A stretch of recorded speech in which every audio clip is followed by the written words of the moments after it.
Hey, I'm Ben, and today we're going to be taking a look at my process when it comes to creating cinematic lighting and camera work within Unreal Engine, and where you can take those visuals from there. So first off, I'm just going to make a quick environment and then we'll go from there. Right, so I've gotten a few things down into our environment, and now I'm going to grab a camera and we can kind of start taking a look at how this world is coming together, how the composition is coming together. We'll change it to 16:9 film.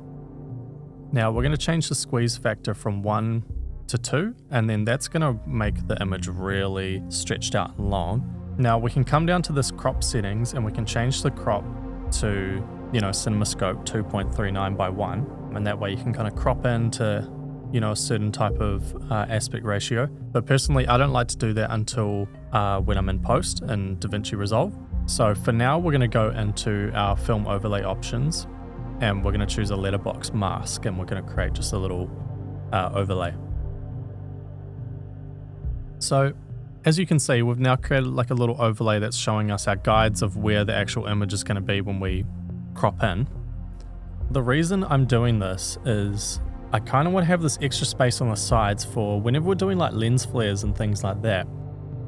Within an editor like this with Unreal Engine, most of the time the camera doesn't quite capture things properly unless it's in the frame. Once it goes out of frame for the camera, it doesn't really, sometimes there can be issues. So the reason I like to have this extra space is so if I want to do some lens flares, it stays in the image for longer, which means it's going to act more like a lens flare, how you'd see in real life. Anyway, I've developed the landscape just a little bit more, and now I think it's about time we can start doing some lighting. So for that, I'm going to use a HDRI. So we're going to go up into lights and we're going to look at the drop down. If you don't see HDRI, you're going to have to go into edit, plug in, search up HDRI, and then you'll see HDRI backdrop and restart. So now that we've got it in, we're going to drop it in, center it up, and then we'll expand the size. I'm going to go about 10,000 for this. And then, as you can see, we're going to have to lower it down. So I really want a sunset for this scene, so we're going to drag in one of my favorites. I'll link in the description where you can get those from. And there's the sun, so I'm just going to rotate it now.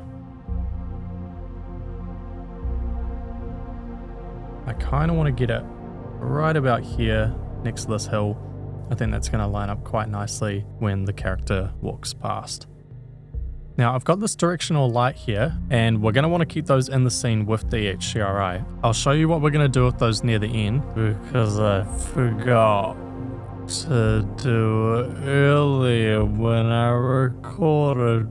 But we'll turn it off for now, and now we're going to grab in our post-process volume and we're going to start playing with our exposure.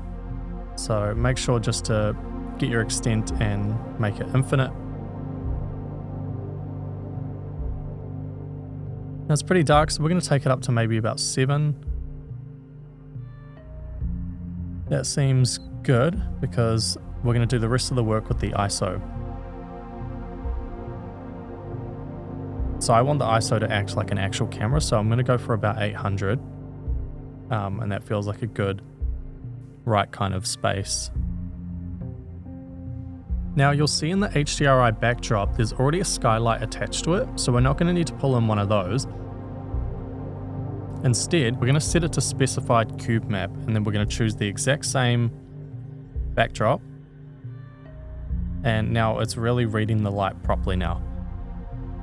You're getting a nice bounce light, and it means you can now control how the ground is affected without changing the intensity of the sky. So if you want a really dark, sky, but you want the landscape to be lighter or vice versa, you can control those on 2 different levels. Now we're going to use some bloom, and we're going to change it from standard to convolution, and that's going to make it just really pop. Next, I'm going to change the bokeh to be Petzval bokeh, so I'm going to increase the bokeh up to 1. These are my usual settings here.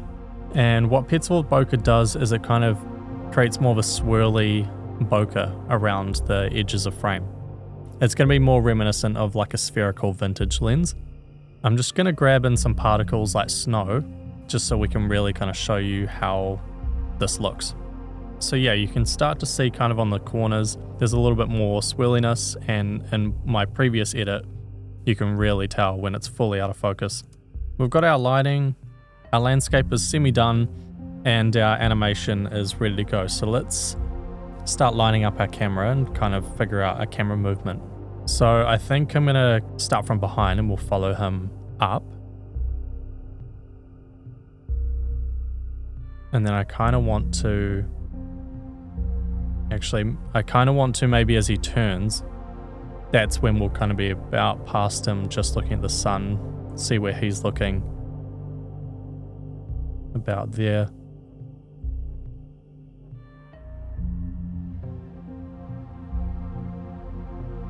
And then as he's turning back, we're going to kind of spin around and dolly back a little bit.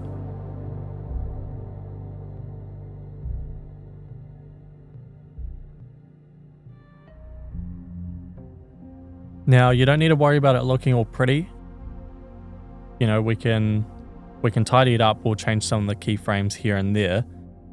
But this is just a good starting point to get your kind of main beats. Just like if you were animating, you're beginning the main moves before you get in there and you tidy up between. So we've just fixed the rotation so it doesn't rotate the minute the animation starts. And I think I want it to dolly back further so we can see a bit more of his body.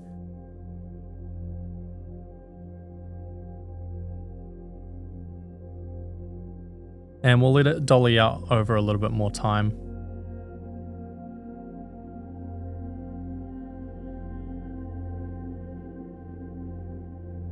Now I think we'll change the first keyframe for location to linear, and that means the movement's going to start straight away. It's not going to ease in or ease out. And now let's take a look at that.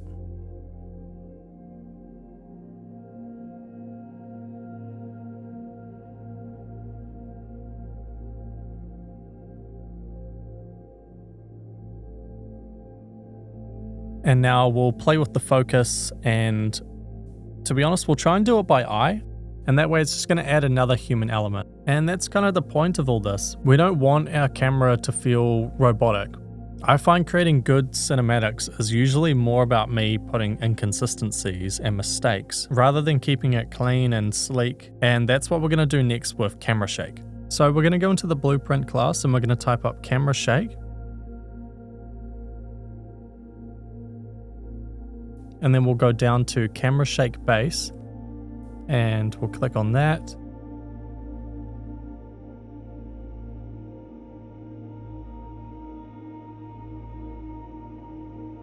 And then let's open it up. And we don't really want to see this. So we'll close and we'll open it back up. And now here we go. So we'll go on none and we'll click onto Perlin Noise Camera Shake. Now we can open up that. And we've got location, rotation, field of view, and timing. So the first thing we want to do is obviously extend our timing from 1 second, let's go to 20 seconds. And now let's dock this and we'll go back into our camera. We'll click the plus and we'll go into camera shake, and there's our blueprint. And let's just drag that along the timeline and get that set.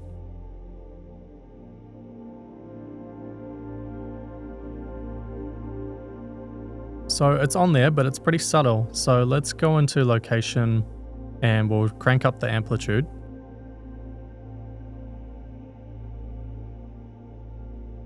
So now we're getting a bit of a slow bounce, kind of like someone's walking. I don't really enjoy the X value because it bounces forwards and back, whereas I really like more up and down. We'll put the Y axis up to 2.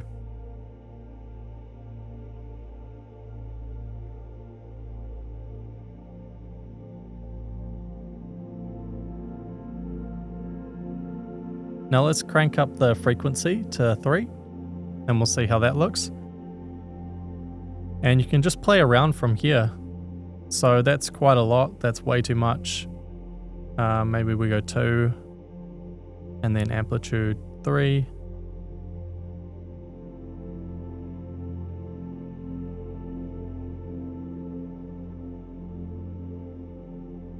I think what we had was good before.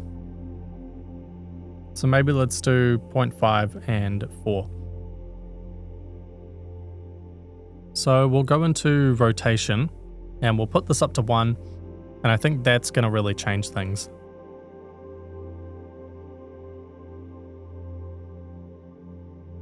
See, now this is looking really good. I'm quite liking this. And now you're probably wondering, can you put multiple camera shakes on the same track? So yes you can. So let's add another little one. And this kind of method I find really great for explosions. I love to do this, where I'll have just a normal camera shake and then I'll have the subtle but violent camera shake that comes in very quickly. And it's great for punchy moments. So we're going to make this quite short and we're going to crank up the rotation maybe. We've made that and we'll compile and we'll go back into the camera shake track and we'll click the plus and add our second camera shake. And now it's all about just finding a spot for it. So I'm thinking as the camera comes around, we can have like a slight shake.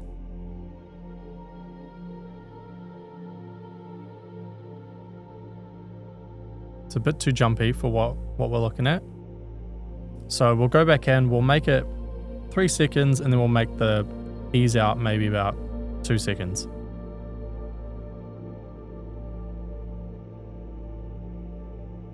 And the movement's still a bit too big, so we can make this quite subtle. So let's bring that back down to 1, and maybe we'll just do 2 for frequency and 0.5 for amplitude.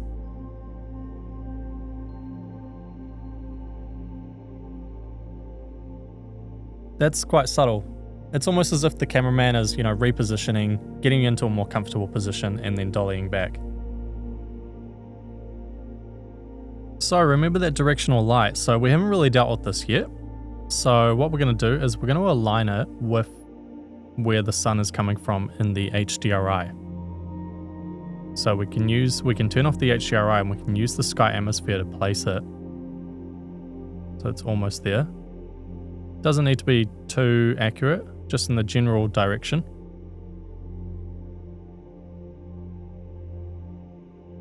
And you see what it does there? It just really creates these amazing highlights.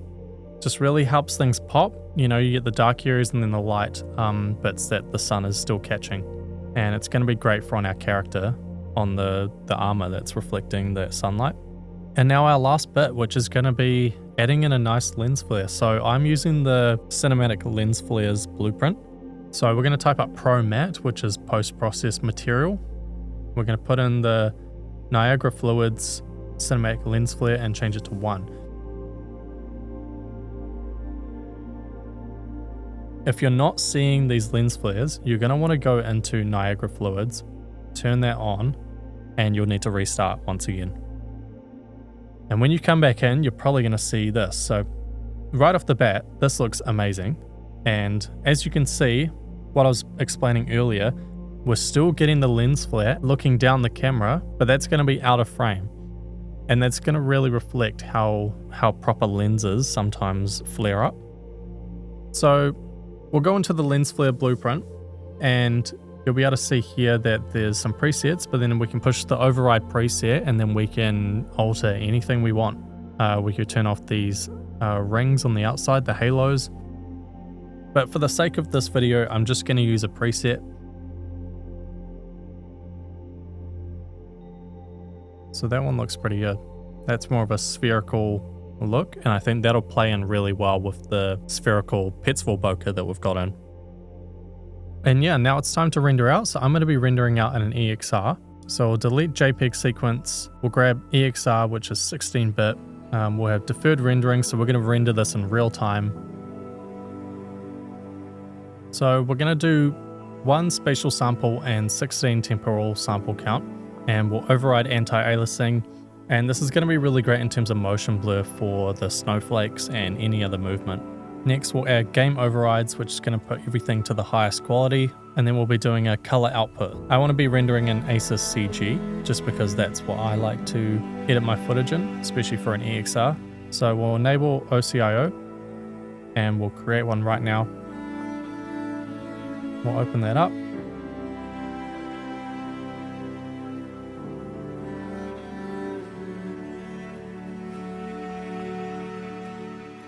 And all you have to do for the desired color spaces is we have to grab one ACES CG, and our other desired color space is going to be what the color space of Unreal Engine is.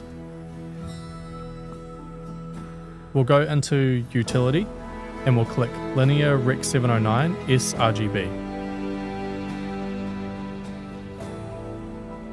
And that's all you need to do. We'll do our transform source as Rec 709, and then we'll do our destination as ACES CG. We'll go into output and we'll click our destination and our resolution. So if you don't know how to calculate 4K, or you don't know the resolution, where it's got 1920 by 1080, we can go 1920 times 2, and we can go 1080 times 2, and I'm using a star. I'm just doing star and 2, and now that's getting us pretty much 4K. And that's it. So in my next video, we'll be taking what we did in Unreal Engine and we'll be taking it into DaVinci Resolve and putting a grade on it that's going to really enhance the lighting. So join me next time, and if you have any other questions, please let me know and I'll do my best to answer them.